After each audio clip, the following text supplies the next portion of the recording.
जमुना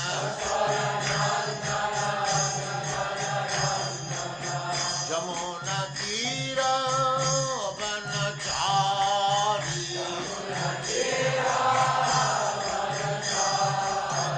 यमुना तीरा वनचारी,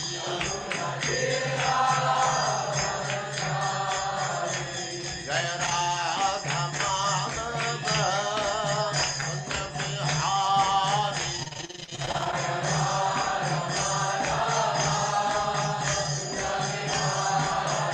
जय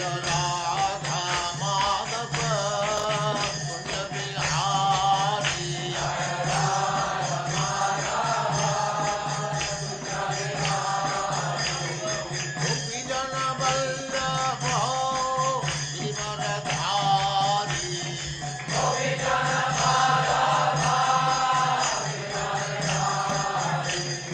गोपी जन वल्लभ गिरधारी,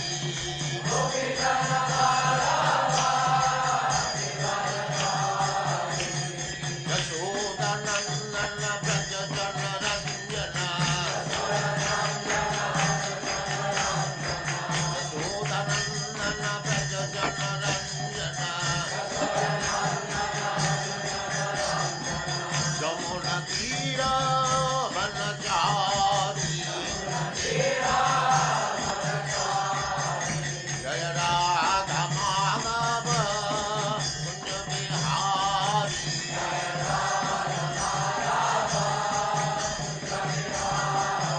जय राधा माधव कुंज बिहारी,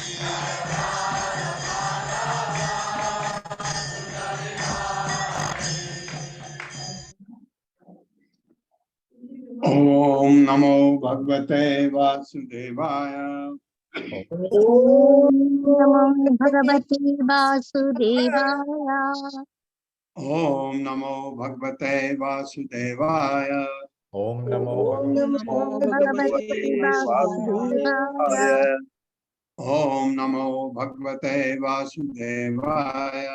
ओम नमो ओम नमो भगवते वासुदेवाय। नारायणं नमस्कृत्य नारायणं नमस्कृत्य नरं चैव नरोत्तमं देवीं सरस्वतीं व्यासं ततो जयमुदीरये। ततो जयमुदीरये। नष्टप्रायेषु अभद्रेषु नष्टप्रायेषु नित्यं भागवत सेवया भगवते उत्तमा श्लोके भक्तिर्भवति नैष्ठिकी। हरे कृष्ण। हरे कृष्ण। आप सबका स्वागत है। प्रणाम। हरे कृष्ण। हरे कृष्ण। हरे कृष्ण। हरे कृष्ण प्रभु। अभी समय है, हाँ 1 मिनट बचा है। अगर किसी का एक छोटा प्रश्न है तो लिया जा सकता है। प्रभु जी, मेरा एक सवाल है, अगर हाँ, सही है। हाँ प्रभु जी, बोलिए। मैंने सुना है जैसे गायत्री मंत्र भी देते हैं, तो गायत्री मंत्र और अपने महामंत्र में क्या मतलब जनरल डिफरेंस होगा? गायत्री मंत्र और महामंत्र में जी प्रभु, क्या मतलब अंत में सुना कि मतलब आगे के स्टेज जाके गायत्री मंत्र भी ज्यादा जाता है, मैंने कहीं सुना था किसी क्लास में कि नहीं है? नहीं, क्या अंतर है कह रहे हैं आप? जी प्रभु जी। नहीं, वो दोनों अलग अलग मंत्र हैं। मतलब मैंने ये कहीं पढ़ा था कि शुरू में जैसे महामंत्र देते हैं और आगे हाँ, जैसे दीक्षा होती जाती है तो उसके बाद गायत्री मंत्र भी बताया जाता है, तो मतलब वो नहीं समझना नहीं। नहीं नहीं नहीं, अच्छा। गायत्री मंत्र अलग है। गायत्री मंत्र कुछ लोग गायत्री मंत्र देते होंगे अपने शिष्यों को। बहुत सारे हैं लोग जो कान फूंकने वाले। लेकिन गायत्री मंत्र जो है, अगर जो शादीशुदा लोग हैं जी प्रभु। उनको जपना चाहिए। मैं जब मंदिर में सुबह जाता हूँ नहा धो करके, सबसे पहले मैं गायत्री मंत्र जपता हूँ, उसके बाद फिर आगे की कार्रवाई करता हूँ। गृहस्थ को गायत्री मंत्र जपना चाहिए, अच्छी बात है। शाम को भी सुबह भी जपना चाहिए। और कितने जपते हैं, कोई 11 जपते हैं, कोई 21 जपते हैं, कोई कुछ नंबर जपते हैं, कोई 5 जपते हैं। तो आपकी मर्जी है, जपना बहुत अच्छी बात है गायत्री मंत्र। इसका कोई उससे कोई ऐसा है कि कोई विरोध नहीं है। गायत्री मंत्र जो है वेदों का मंत्र है, वेदों के छंद हैं। गायत्री जो छंद हैं उसमें से आते हैं गायत्री के छंद। ये जो आप हम जपते हैं, जिसको लोग समझते हैं खाली यही गायत्री मंत्र है, ओम भूर्भुवः स्वः तत्सवितुर्वरेण्यं भर्गो देवस्य धीमहि धियो यो नः प्रचोदयात्। इसके अलावा भी गायत्री छंद हैं, जैसे भागवतम के पहले स्कंद का पहला श्लोक गायत्री मंत्र, सत्यम परम धीमहि। ये आप गृहस्थ को जपना चाहिए, लेकिन जो आप भक्ति मार्ग पर हैं उसके लिए, भक्ति मार्ग पर शुरू के लिए गायत्री मंत्र का कोई मतलब नहीं है। वहां पर आपको महामंत्र है। अगर आप भक्ति में आगे बढ़ना चाहते हैं तो आप ये महामंत्र जपना चाहिए, आपको हरि नाम जपना चाहिए। ये है चैतन्य महाप्रभु ने कहा महामंत्र जपो, तो हम चैतन्य महाप्रभु को फॉलो करते हैं। इसलिए किसने क्या कहा ये नहीं सुनना। चैतन्य महाप्रभु ने क्या कहा या उनके सेनापति श्रील प्रभुपाद ने क्या कहा, हमको वो सुनना है। उसके इधर उधर अभी नहीं जाना है। जब आप पूरा उनके बारे में समझ लेते हैं, भगवत गीता समझ आ गई, भागवतम आप पूरा पढ़ें, समझ आ गया, उसके बाद आपको समय है, आप और चीज भी पढ़ सकते हैं। लेकिन एक दफा एनएनटी प्रभु जी की क्लास में मैंने शायद सुना था, तो इसलिए मुझे थोड़ा याद था, मेरे को इसलिए थोड़ी जिज्ञासा थी कि मैं थोड़ा उसको हाँ, प्रश्न ये करता। अब आपको क्लियर हुआ नहीं हुआ? जी जी प्रभु, मेरे को तो क्लियर हाँ, प्रभु ये जी। क्लियर हो गया। और आप गायत्री मंत्र तो बहुत सारे लोग जपते हैं। देखिए, जो कर्मकांडी हैं गायत्री मंत्र जपते हैं, वो गायत्री मंत्र जपते हैं। और हम में से जो भक्ति मार्ग पर हैं, कुछ लोग नहीं जपते हैं, तो वो दोष नहीं है। लेकिन गृहस्थ कोई है तो गायत्री मंत्र जपना चाहिए। ऐसा मैंने इस्कॉन में एक को कहते हुए सुना। गायत्री मंत्र जपना, जो गृहस्थ नहीं भी हैं वो भी जपते हैं, कोई बुराई नहीं है। लेकिन आपने ये सोचा कि मैंने 100 गायत्री मंत्र 100 बार जप लिया, इसलिए मैं महामंत्र को एक कम करूं, वो गलत है। दोनों का कोई संबंध नहीं। महामंत्र आपके आध्यात्मिक प्रगति के लिए है, आपके आध्यात्मिक प्रगति हो उसके लिए है, क्योंकि भक्ति मार्ग पर जाने के लिए आपको महामंत्र जपना है, तो आपकी शुद्धि होती है, आंतरिक शुद्धि। इससे यह चीज है। हरे कृष्ण। गायत्री मंत्र सब जपते हैं, महामंत्र भगवान के भक्त जपते हैं। ये तो 33वां श्लोक से आगे बढ़ते हैं। विदुरो अपि उद्धवात् श्रुत्वा कृष्णस्य परमात्मनः क्रीडयो पात देहस्य कर्माणि श्लाघात् श्लाघितानि च। मेरे साथ पढ़िए। विदुरो अपि उद्धवात् श्रुत्वा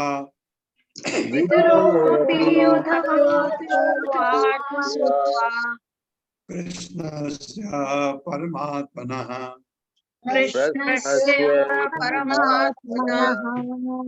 क्रीडयो पात देहस्य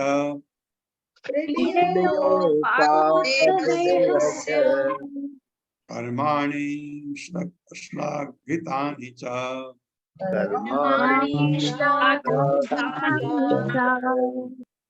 कर्माणि श्लाघितानि च।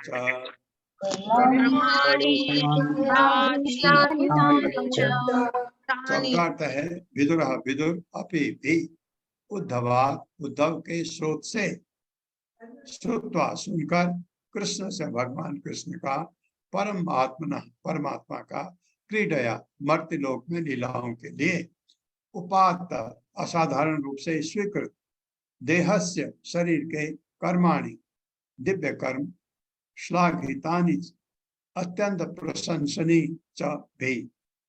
विदुर ने उद्धव से इस मर्त्यलोक में परमात्मा अर्थात भगवान कृष्ण के आविर्भाव तथा तिरुधान के विषय में भी सुना, जिसे महर्षिगण बड़ी ही लगन के साथ जानना चाहते हैं। मेरे साथ पढ़िए। विदुर ने उद्धव से इस मर्त्यलोक में परमात्मा अर्थात भगवान कृष्ण के आविर्भाव तथा तिरोभाव के विषय में भी सुना, जिसे महर्षिगण बड़ी ही लगन के साथ जानना चाहते हैं।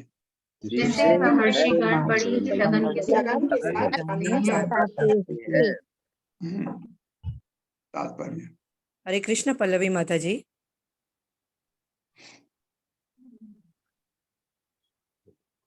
हरे कृष्ण पल्लवी माता जी।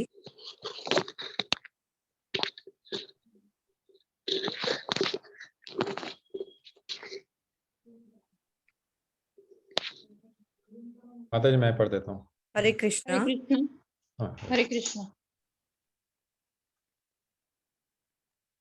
हरे कृष्ण प्रभु जी। हरे कृष्ण माता जी। हरे कृष्ण माता जी। पढ़िए माता जी।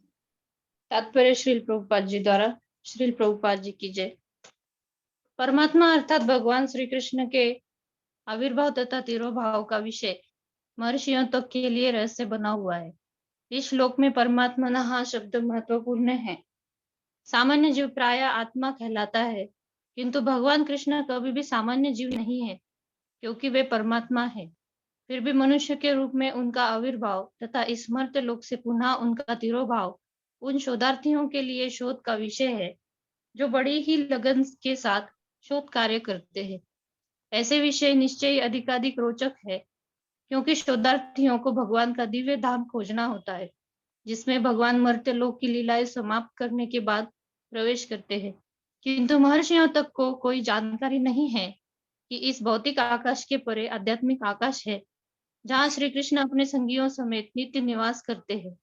यद्यपि उसी के साथ साथ वे सारे ब्रह्मांडों में बारी बारी से अपनी मर्त्य लोक की लीलाएं प्रदर्शित करते रहते हैं। इसकी पुष्टि ब्रह्म संहिता 5.37 में हुई है। गोलोक एव निवसत्याखिल आत्मभूत। भगवान अपनी अचिंत्य शक्ति से अपने नित्य धाम गोलोक में रहते हैं, फिर भी साथ साथ परमात्मा रूप में सर्वत्र आध्यात्मिक तथा भौतिक आकाशों में अपने विविध रूपों द्वारा विद्यमान रहते हैं। अतः उनके आविर्भाव तथा तिरोभाव साथ साथ चलते रहते हैं, और कोई भी निश्चित रूप से ये नहीं कह सकता कि उनमें से कौन सा अथ है, कौन सा इति है। उनकी नित्य लीलाओं का कोई आदि अंत नहीं है। उन्हें शुद्ध भक्त से ही जाना जा सकता है। अतः जी प्रभु जी। पढ़िए। अतः तथाकथित शोध कार्य में मूल्यवान समय नष्ट नहीं किया जाना चाहिए।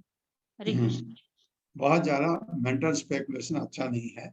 आपने पढ़ा और एक चीज बता ही दिया। एक ये दो माताओं का प्रश्न था कि भगवान एक साथ क्यों नहीं जाते। एक मुझे कल मैंने सोचा था आपको कहूंगा, उनकी मर्जी है। भगवान, ये था ना प्रश्न कि भगवान इस ब्रह्मांड में अवतरित हुए, सारे ब्रह्मांड में एक साथ क्यों नहीं जाते। भगवान को हम ऐसा प्रश्न पूछना गलत है। कल मुझे ये ज्ञान हुआ अपने आप। मैं सोच रहा था इसका क्या उत्तर होना चाहिए कि क्यों भगवान की मर्जी है। और आज प्रभुपाद ने लिख दिया बारी बारी से जाते हैं। एक बार यहाँ, फिर दूसरे ब्रह्मांड, फिर तीसरे ब्रह्मांड, फिर चौथे ब्रह्मांड, फिर पांचवें ब्रह्मांड, ऐसे जाते रहते हैं। तो हम नहीं कह सकते भगवान के द्वापर में भगवान कृष्ण क्यों आए, राम क्यों नहीं आए।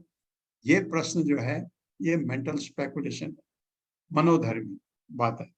ये ऐसे प्रश्न ठीक नहीं है। अगर हम कहें कि भगवान कृष्ण ने ऐसा किया, ऐसा क्यों नहीं किया, ये गलत है। उनकी मर्जी है, जैसे वो करते हैं। भगवान जो है ये बारी बारी से अपने मर्त्य लोक की लीलाएं प्रदर्शित करते रहते हैं। इसकी पुष्टि ब्रह्म संहिता में है। गोलोक एव निवसति अखिलात्म। ये आनंद चिन्मय रस प्रतिभा विताविस ताविर एव लोक कथा तदापि गोलोक एव निवसति अखिलात्म तो गोविंदम आदि पुरुषम तम तो ये प्रश्न का उत्तर इसमें से मिल गया हमको 35वें श्लोक में। 34वां है देहन्यासं च तस्यैवं धीराणां धैर्यवर्धनम् अन्येषां दुष्करतरं पशूनां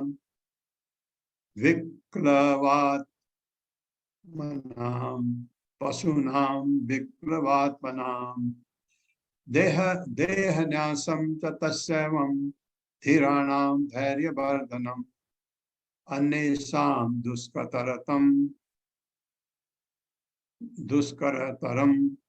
पशूनां विक्लवात्मनां। मेरे साथ पढ़िए। देहन्यासं च तस्यैवं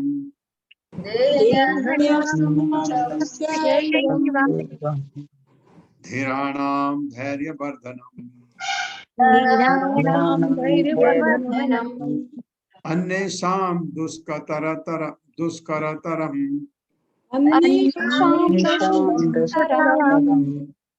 पशूनां विक्लवात्मनां।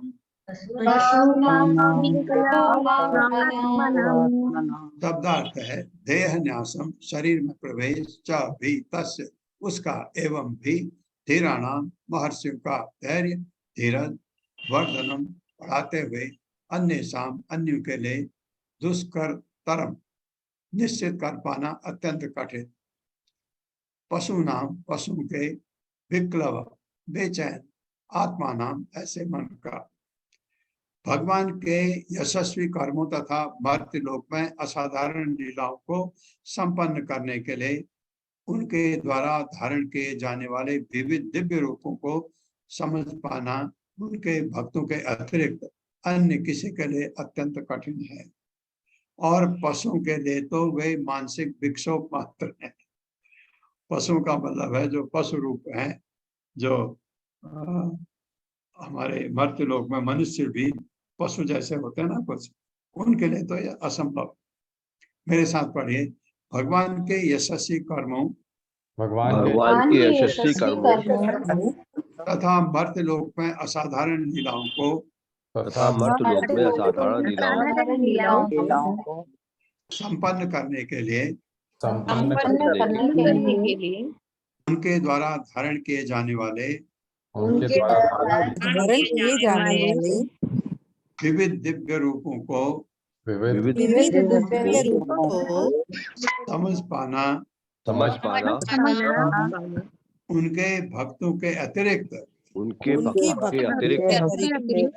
अन्य किसी के लिए अत्यंत कठिन है। और पशु के लिए तो वे मानसिक विक्षोभ मात्र हैं। और पशुओं के लिए तो वे मानसिक भक्तों के लिए, भक्त के अलावा औरों के लिए भगवान की ये लीलाएं समझना थोड़ा मुश्किल है, कठिन है। भक्त की संगत में रह के समझ सकते हैं। तात्पर्य माता जी। हरे कृष्णा। रीटा कतुरिया माता जी। हरे कृष्णा प्रभु जी। हरे कृष्णा माता जी। श्रीला प्रभुपाद की जय। तात्पर्य श्रीला प्रभुपाद जी के द्वारा। भगवान के दिव्य स्वरूपों तथा लीलाओं का भगवत गीता में जिस रूप में वर्णन हुआ है, अभक्तों के लिए उन्हें समझ पाना कठिन कार्य है। भगवान कभी भी ज्ञानियों तथा योगियों जैसे व्यक्तियों के समक्ष अपने को उद्घाटित नहीं करते।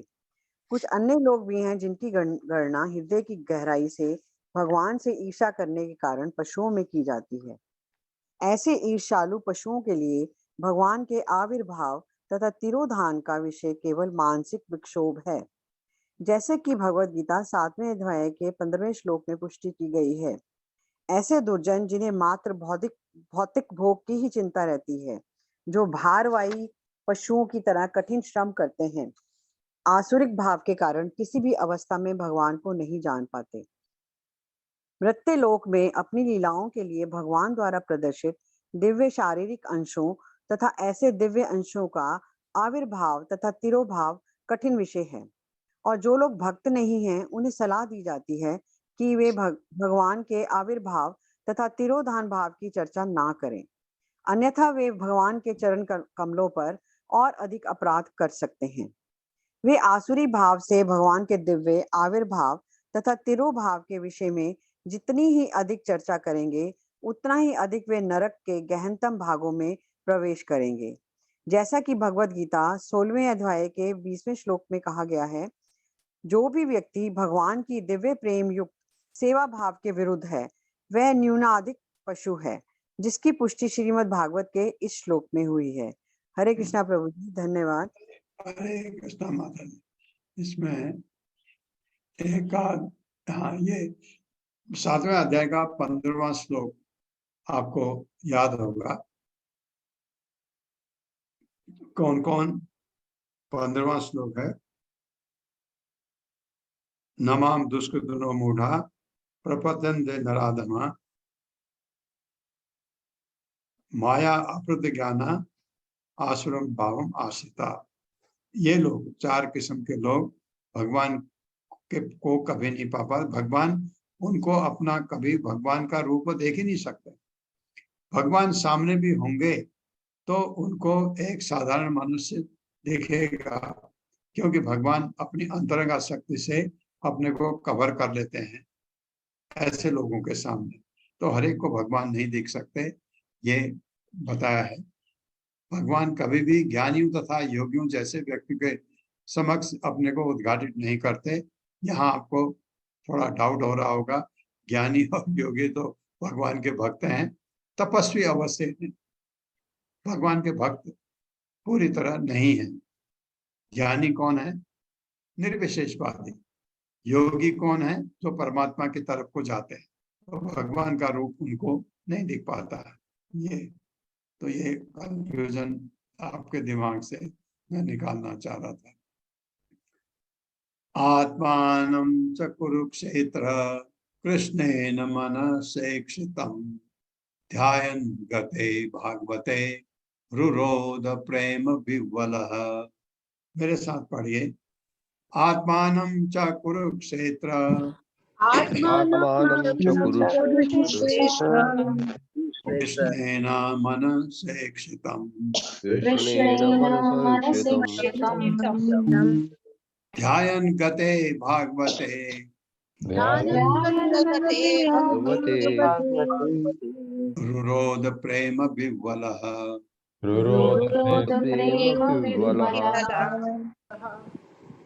शब्दार्थ है आत्मानम स्वयं चापि कुरुक्षेत्र कुरुक्षेत्र कुरु में श्रेष्ठ, कुरु श्रेष्ठ है, कुरुक्षेत्र नहीं, गलती से बोल गया।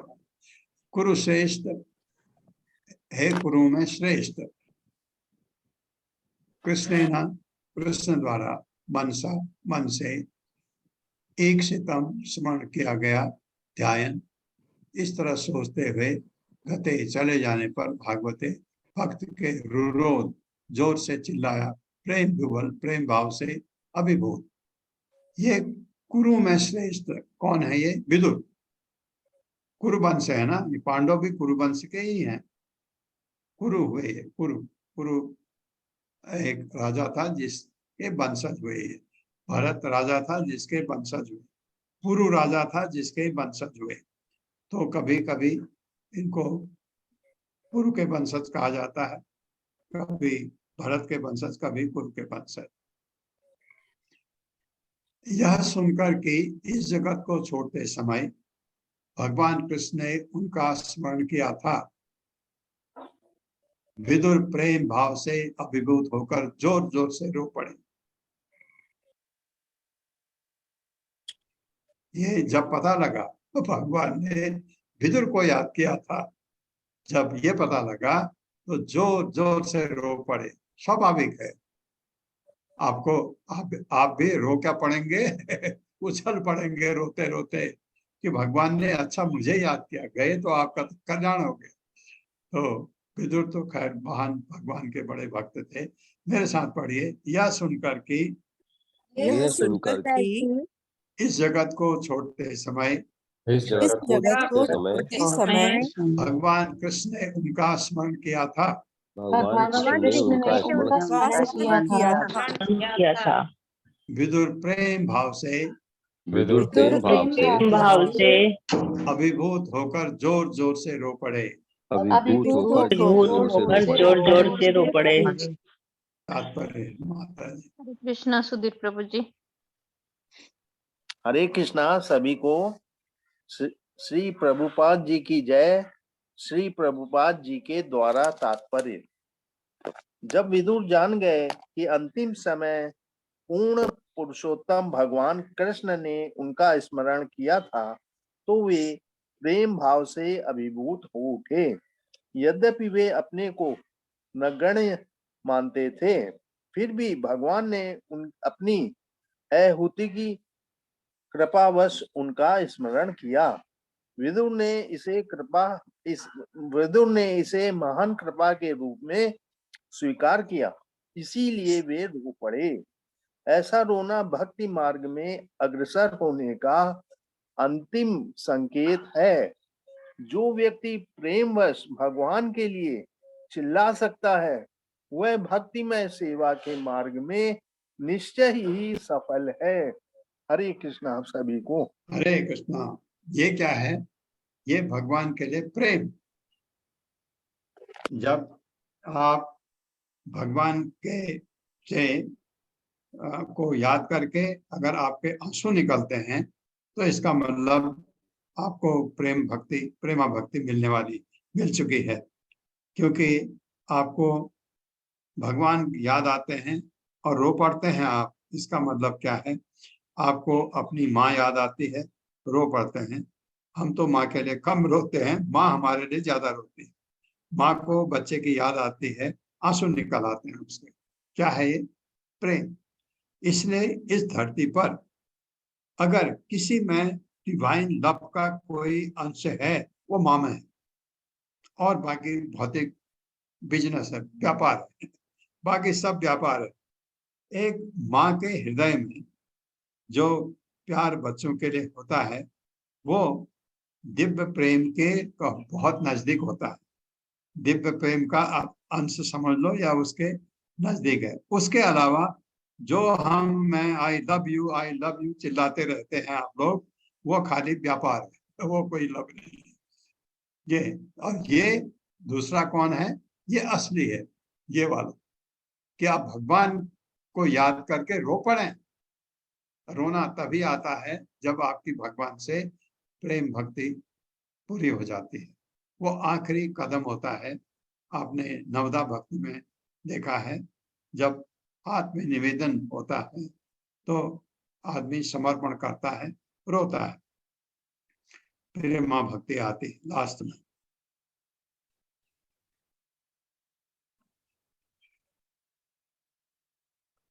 कालिंद्या कतिभिः सिद्ध अहो, कालिंद्या कतिभिः सिद्ध अहो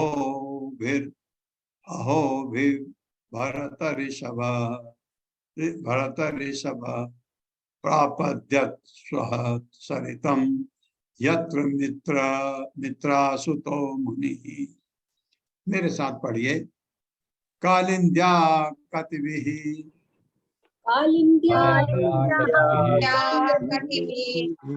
सिद्ध अहो वीर भरत ऋषभ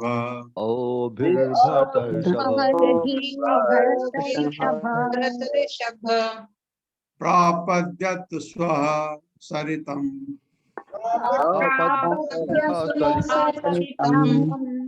यत्र मित्रासुतो मुनिः।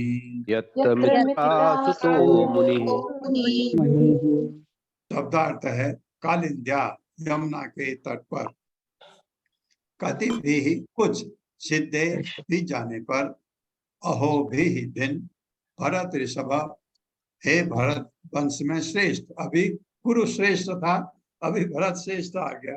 आप देखिए, पुरुष श्रेष्ठ भी हो सकता है, पूर्व वंश में भी है ना ये लोग, राजा हुए फेमस, इसकी वजह से उनका नाम आता है। प्रापद्यत पहुंचा स्व सरितम, स्वर्ग की गंगा नदी, यत जहां मित्रासुतः, मित्र का पुत्र, मुनि यमुना नदी के तट पर कुछ दिन बिताने के बाद स्वरूप सिद्ध आत्मा विदुर, कितनी बड़ी टाइटल दे दी, स्वरूप सिद्ध है भगवान। क्या है वो? भगवान के, अब उनको यमराज बन के जाएंगे, वो यमराज है ना विदुर। तो कुछ गलती हुई थी यम से, इसलिए वो दासी पुत्र के रूप में आए इधर। यमुना नदी के तट पर कुछ दिन बिताने के बाद स्वरूप सिद्ध आत्मा विदुर गंगा नदी के तट पर पहुंचे, जहां मैत्रेय मुनि स्थित थे। मैत्रेय विदुर की बात है, वार्तालाप। मेरे साथ पढ़िए, यमुना नदी के तट पर, यमुना नदी यमुना के नदी तट के पर तट पर कुछ दिन बिताने के बाद कुछ दिन बिताने के बाद स्वरूप सिद्ध रूप सिद्ध रूप सिद्ध आत्मा विदुर आत्मा विदुर गंगा नदी के तट पर पहुंचे, गंगा नदी के तट पर पहुंचे, जहां मैत्रेय मुनि स्थित थे। जहाँ मैत्रेय मुनि थे। हाँ, ये हरिद्वार में गंगा है ना, तो उसके तट पर मैत्रेय मुनि वहां बैठे थे, वो मिले। इस प्रकार श्रीमद् भागवत के तृतीय स्कंद के अंतर्गत विदुर का मैत्रेय के पास जाना नामक चौथे अध्याय के भक्ति वेदांत तात्पर्य पूरे हुए। अब हम आज चलते हैं 5वें अध्याय में, मैत्रेय से विदुर की वार्ता। इससे पहले ये 5 श्लोक पढ़ना जरूरी है, क्योंकि मैं सोचता हूँ जब हम ये कभी न कभी आप सबको ये 5 श्लोक याद हो जाएं, जो याद कर सकते हैं। जो याद नहीं कर सकते हैं वो उसको ग्लानि न समझें, याद हो जाए जिनको, वो अच्छी बात है। मैं पढ़ूं? हैं? मैं पढ़ूं? कौन है आप? रश्मि जोशी। आपने तो पढ़ा है ना पिछली बार? हाँ जी, पिछली बार मैंने पढ़ा। प्रभु जी मैं ट्राई करूं? हाँ, ट्राई नहीं, पढ़िए। पढ़िए। हरे कृष्णा प्रभु जी। ओम नमो भगवते वासुदेवाय। ओम नमो भगवते वासुदेवाय। आदि अस्य यतो अन्वयात् इतरस्य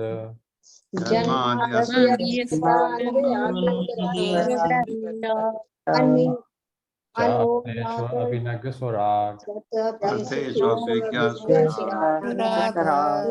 ब्रह्महृदाय तेने ब्रह्महृदायादि कवये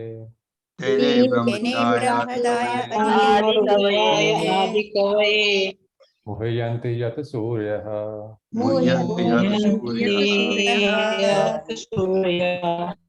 तेजो वारिमृदां यथा विनिमयो तेजो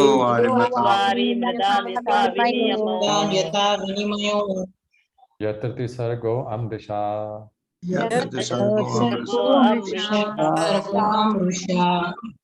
आम्ना स्वेन सदा निरस्तकुहकम्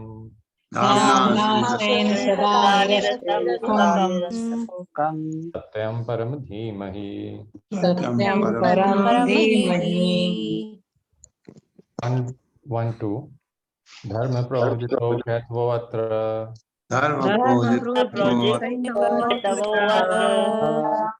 परमो निर्मत्सरा शरणां सताम्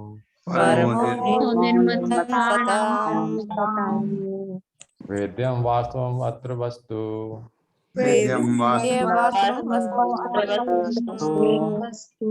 शिवदं तापत्रयो अन्मूलनम्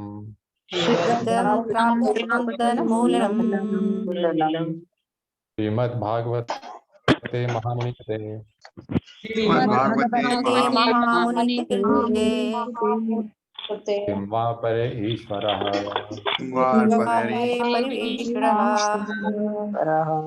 सद्यो हृदि अवरुध्यते अत्र सद्यो हृदय परदि अबुध्यते अत्र पृथिभिः शुश्रूषेस्तत्क्षणात्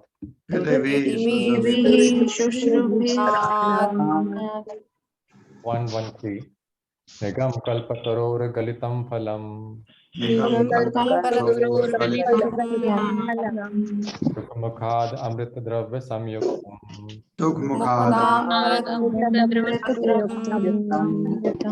पिबत भागवतं रसमालयम् मुहुरहो रसिका बहु भावुका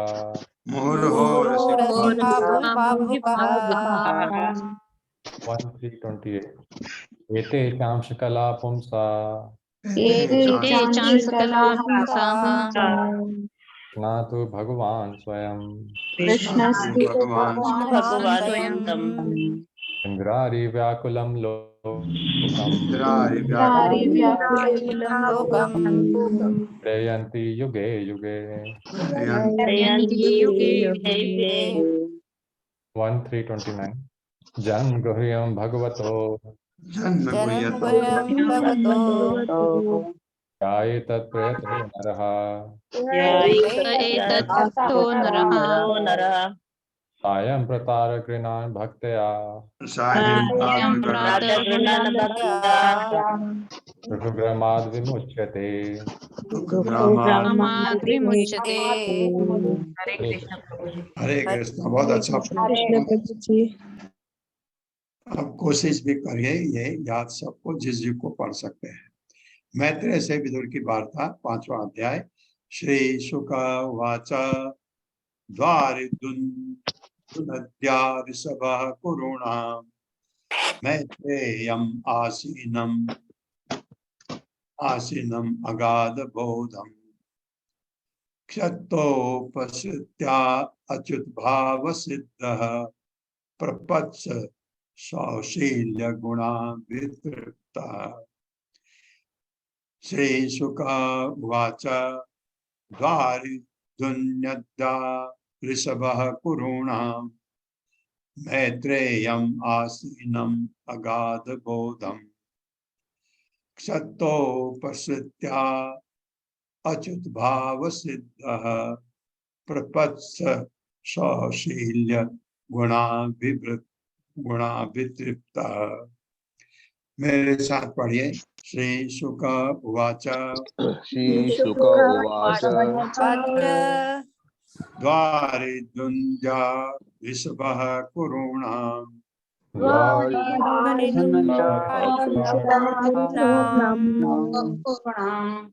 द्वारिदुनद्या ऋषभः कुरूणां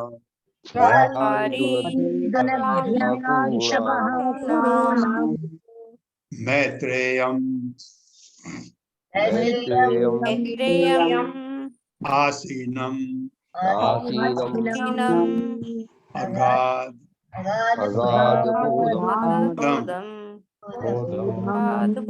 मैत्रेयम् आसीनम् अगाध बोधम्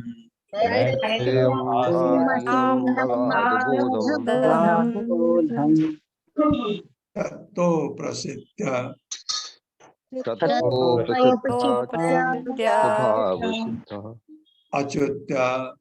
अच्युत भाव सिद्धः ततो प्रसिद्ध्याच्युत भाव सिद्धः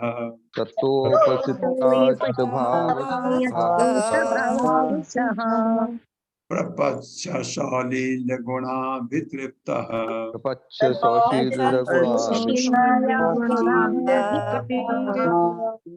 शब्दार्थ है। श्री शुक उवाच श्री सुखदेव गोस्वामी ने कहा द्वारि उद्गम पर द्यु नद्या स्वर्गलोक की गंगा नदी ऋषभः श्रेष्ठ कुरुणाम कुरुओं के मैत्रेयम मैत्रेय से आसीनम बैठे हुए अगाध बोधम अगाध ज्ञान का क्षत्ता विदुर ने उपसृत्य पास आकर अच्युत अच्युत भगवान भाव चरित्र सिद्ध पूर्ण प्रपद से पूछा। सौशील्य सुशीलता गुण अभितृप्त दिव्य गुणों से तृप्त। सुखदेव गोस्वामी ने कहा, इस तरह पूर्ववंशी में सर्वश्रेष्ठ विदुर जो कि भगवत भक्ति में परिपूर्ण थे, स्वर्गलोक की नदी गंगा के उद्गम हरिद्वार पहुंचे, जहां विश्व के अगाध विद्वान महामुनि मैत्रेय आसीन थे। मद्रता से ओतप्रोत में पूर्ण तथा अध्यात्म में तुष्ट विदुर ने उनसे पूछा। ये मद्रता होगा, भद्रता होगा। अभी ऐसा ही पढ़ते हैं, मेरे साथ पढ़िए। सुखदेव गोस्वामी ने कहा, सुखदेव गोस्वामी ने कहा, इस तरह कुरुवंश में सर्वश्रेष्ठ विदुर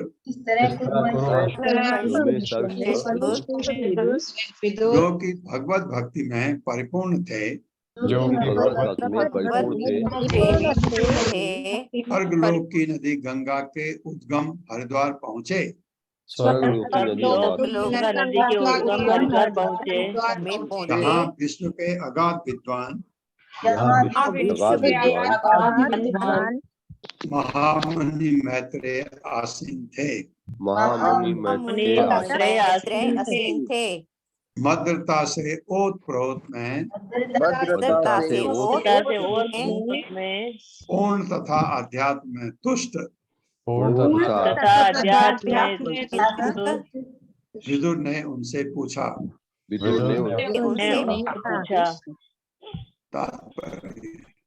हरे कृष्णा पूनम बिंदल माता जी। हरे कृष्णा प्रभु जी, दंडवत प्रणाम। तात्पर्य, विदुर पहले से अच्युत भगवान की शुद्ध भक्ति करने के कारण परिपूर्ण थे। भगवान तथा जीव स्वभावतः गुणात्मक दृष्टि से एक है, किंतु मात्रा की दृष्टि से भगवान किसी भी प्राणी से बहुत विशाल है। वे सदा अच्युत हैं, जबकि जीव माया के अधीन होने के कारण किसी समय भी डगमगा सकते हैं। विदुर पहले से ही अच्युत भाव होने के कारण बद्ध जीव के पतनशील स्वभाव च्युत को लांघ चुके थे। जीवन की यह अवस्था अच्युत भाव सिद्ध कहलाती है, अर्थात भक्ति द्वारा सिद्धि प्राप्त अवस्था। इसलिए जो कोई भी भगवत भक्ति में लीन रहता है वह मुक्त आत्मा है और उसमें सारे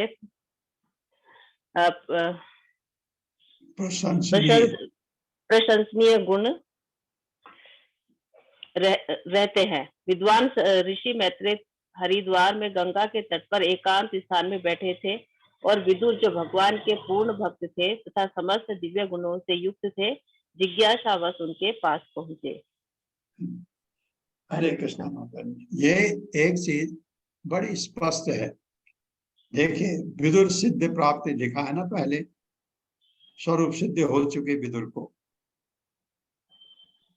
और यहाँ भी कहा है सिद्ध पुरुष है। फिर भी जब आपको सिद्धि प्राप्त हो गई, स्वरूप सिद्धि प्राप्त हो गई और ये पता लग गया आप तो वैकुंठ जाने वाले हैं। हालांकि विदुर वैकुंठ भी जाएंगे तो भगवान उनको यमराज के रूप में भेजेंगे काम के लिए, लेकिन फिर भी भगवान के बारे में सुनने का इच्छुक क्यों? अब तो उनको जरूरत नहीं है कुछ सुनने की। यही बात है भगवान के भक्त में और हम में। भगवान का भक्त भगवान के बारे में सुनते सुनते थकता नहीं। इतना सुना उद्धव से, बहुत खुश हुए, सोचा उद्धव से ही कुछ ज्ञान और ले लूं। उद्धव ने मैत्रेय मुनि के पास जाने के लिए सलाह दी। पहुंच गए, अब क्या सुनना है? फिर भी वार्तालाप। एक तो बात यह है, वो जो ये उनकी जो वार्ता है ये भागवतम में है, इसलिए ये हमारा सौभाग्य है, सुनने को मिलता है क्या उन्होंने पूछा और मैत्रेय मुनि क्या उत्तर देते हैं, हमें उससे हमारा भी ज्ञान बढ़ता है। ये एक बात तो है, सबके लिए है, लेकिन फिर भी भगवान का भक्त थकता नहीं भगवान के बारे में सुनने में। विदुरा वाचा, अब विदुर कह रहे हैं मैत्रेय मुनि, सुखाय कर्माणि करोति लोको न तैः सुखम वान्य दुपारमं वा विन्देत भूयस्तत एव दुःखम यदत्र युक्तं भगवान् वदेनः।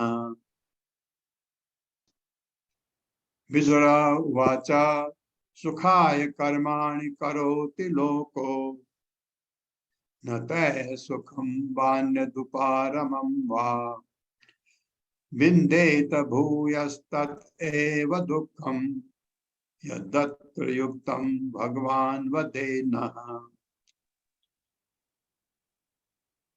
मेरे साथ पढ़िए। विदुरा वाचा सुखाय कर्माणि करोति लोको सुखाय कर्माणि करोति लोको न तैः सुखं वान्य दुपारमं वा ततहि ततै सुखं वान्य दुःखं वा विन्देत भूयस्तत एव दुःखं विन्देत भूयस्ततैव दुःखं यदत्र युक्तं भगवान् वदेनः। तत्र युक्तं भगवान् वदेनः। शब्दार्थ है विदुर वाचा, विदुर ने कहा सुखाय, सुख प्राप्त करने के लिए कर्माणि, सकाम कर्म करोति, हर कोई करता है, लोकः इस जगत में न कभी नहीं, तय उन कर्मों द्वारा सुखम कोई सुख व अथवा अन्य भिन्न रीति से उपारमम तृप्ति व अथवा भिन्देत प्राप्त करता है। वो यह इसके विपरीत ततः ऐसे कार्यों के द्वारा एवं निश्चय ही दुखम कष्ट होता है। सकाम कर्म से कह रहे हैं। यत जो अत्र परिस्थित बस युक्तम सही मार्ग भगवान, हे भगवान महात्मन, उनको कह रहे भगवान शब्द मैत्रेय मुनि के लिए, भदे कृपया प्रकाशित करें न हमको। विदुर ने कहा हे महर्षि, इस संसार का हर व्यक्ति सुख प्राप्त करने के लिए सकाम कर्म में प्रवृत्त होता है। हम अपनी खुशी के लिए कितना कार्य करते हैं, सकाम कर्म, ये मिल जाए, इससे ये हो जाए, इससे मेरा ये हो जाए, इससे मेरा ये हो जाए। सुख मिलता है उससे कभी नहीं। क्या मिलता है? दुख। सुख मिलता है, दुख होता है उसके साथ में। और आध्यात्मिक सुख कोई दुख नहीं, और सुख बढ़ता जाए, कभी दुख नहीं आएगा, ये फर्क है। किंतु उसे न तो तृप्ति मिलती है जो सकाम कर्म करता है, न ही उसके दुख में कोई कमी आती है। विपरीत इसके ऐसे कार्यों से उसके दुख में वृद्धि होती है। बिल्कुल सही बात। इसलिए कृपा करके हमें इसके विषय में हमारा मार्गदर्शन करें कि असली सुख के लिए कोई कैसे रहे। वाह, क्या क्या बढ़िया प्रश्न है। उनको खुद भी पता होगा, ये थोड़ा थोड़ा हम लोगों को भी पता है, आप सब लोगों को भी क्या किया जाए ये पूछ रहे हैं। मेरे साथ पढ़िए। विदुर ने कहा हे महर्षि, हे महर्षि, इस संसार का हर व्यक्ति इस संसार का हर व्यक्ति सुख प्राप्त करने के लिए सुख प्राप्त करने के लिए काम कर्म में प्रवृत्त होता है, सकाम कर्म में प्रवृत्त होता है, किंतु उसे न तो तृप्ति मिलती है, किंतु उसे न तो तृप्ति मिलती है, न ही उसके दुख में कोई कमी आती है। नहीं उसमें कोई कमी आती है। विपरीत इसके ऐसे कार्यों से उसके दुख में वृद्धि होती है। कार्यों कार्यों से उसके दुख होती है। इसलिए कृपा करके कृपा करके हमें इसके विषय में हमारा मार्गदर्शन करें कि असली सुख के लिए कोई कैसे रहे।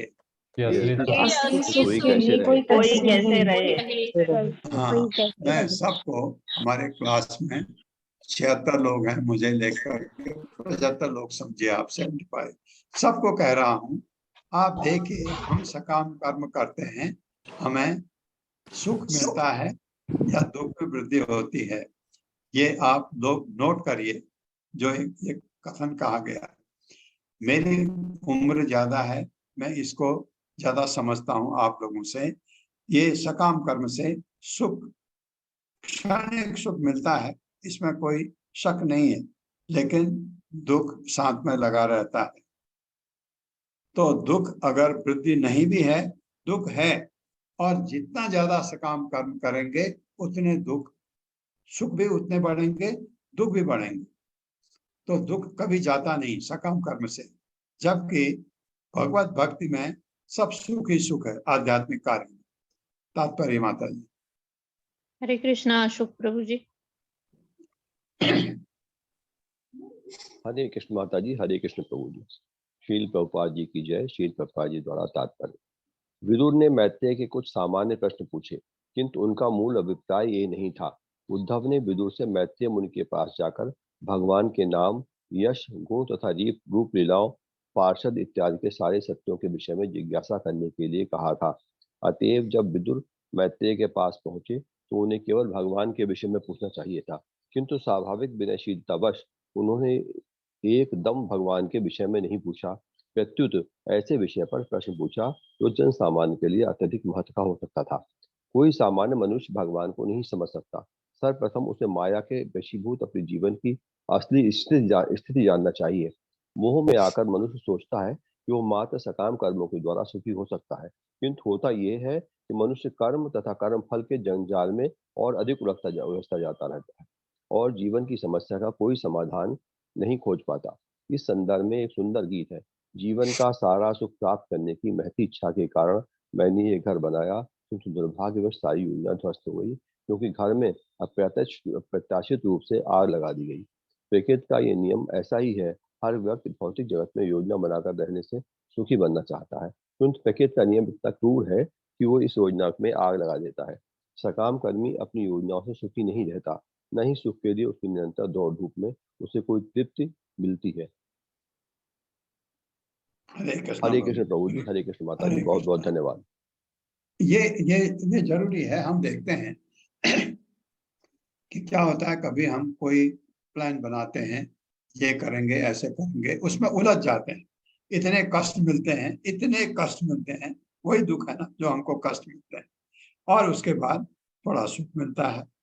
फिर कोई आंधी तूफान आया, फिर तकलीफ, फिर वो तकलीफ, फिर इंक्वायरी, वो तकलीफ, फिर ये वो तकलीफ। तो तकलीफ है कम होने का नाम नहीं लेती जितना आप काम बढ़ाएंगे।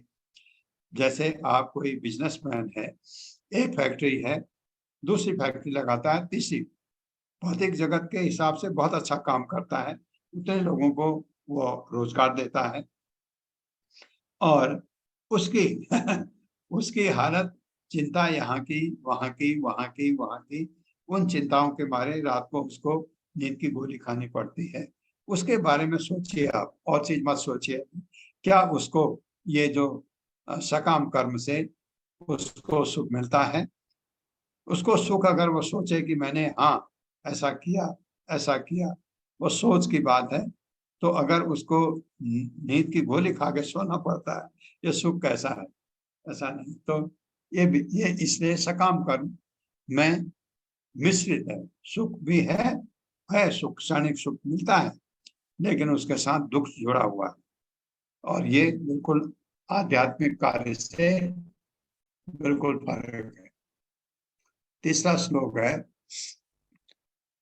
जनस्य कृष्णात् विमुखस्य देवात् अधर्मशीलस्य सुदुःखितस्य अनुग्रहाय चरन्ति नूनं भूतानि भव्यानि जनार्दनस्य। जनस्य कृष्णात् विमुखस्य देवात् अधर्मशीलस्य सुदुःखितस्य अनुग्रहाय चरन्ति नूनं भूतानि भव्यानि जनार्दनस्य। मेरे साथ पढ़िए। जनस्य कृष्णाद् विमुखस्य देवात् जनस्य कृष्णादिमुखस्य सदैवा अधर्मशीलस्य सुदुःखितस्य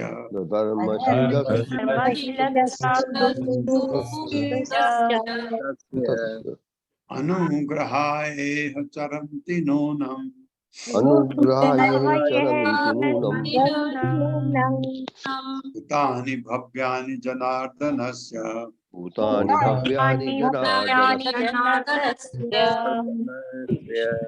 शब्दार्थ है जनस्य सामान्य व्यक्ति की कृष्णा भगवान कृष्ण से विमुखस्य विमुख मोह फेरने वाले का दैवात माया के प्रभाव से अधर्मशीलस्य अधर्म में लगे हुए का दुखितस्य सदैव दुखी रहने वाले का अनुग्रहाय उनके प्रति दयालु होने के कारण यह इस जगत में चरंती विचरण करते हैं। नूनम निश्चय ही भूतानि लोग भव्यानि अत्यंत परोपकारी आत्माएं जनार्दनस्य भगवान की।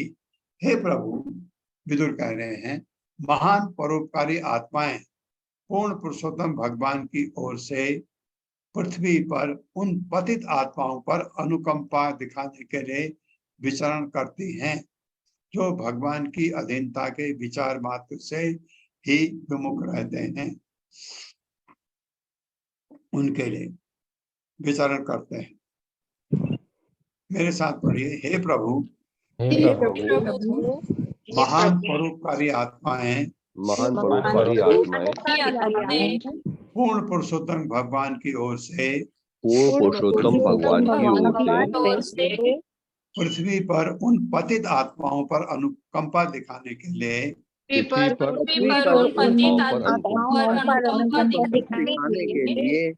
विचरण करती हैं जो भगवान की अधीनता के विचार मात्र से ही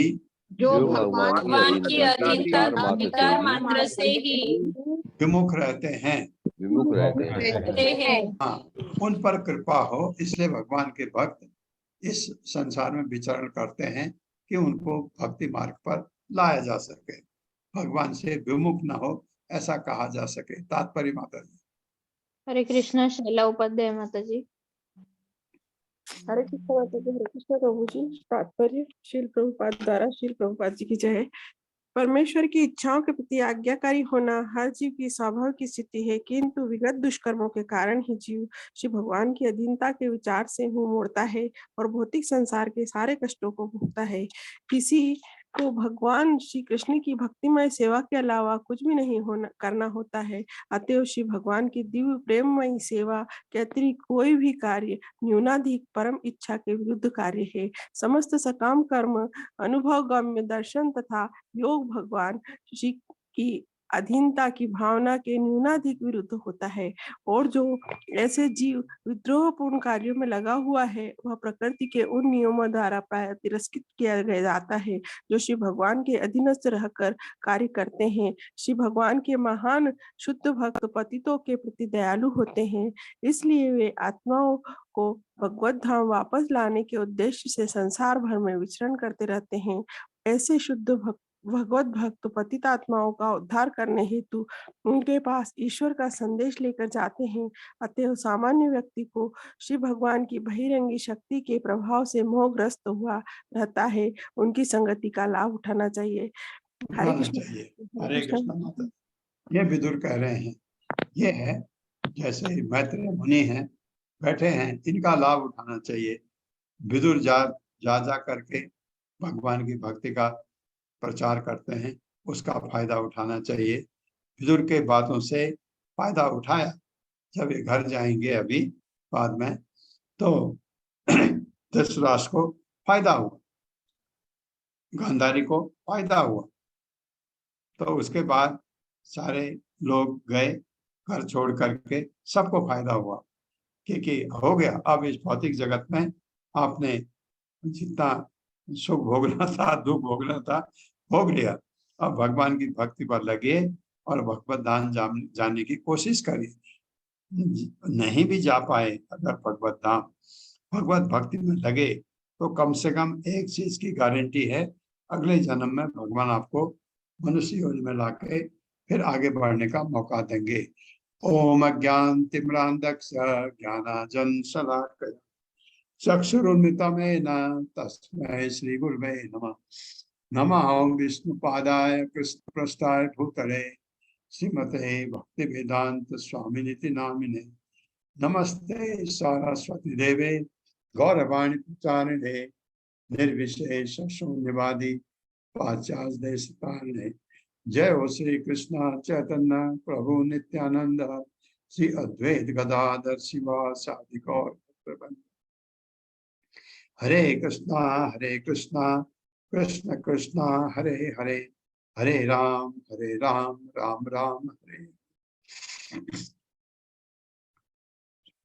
सुधीर प्रभु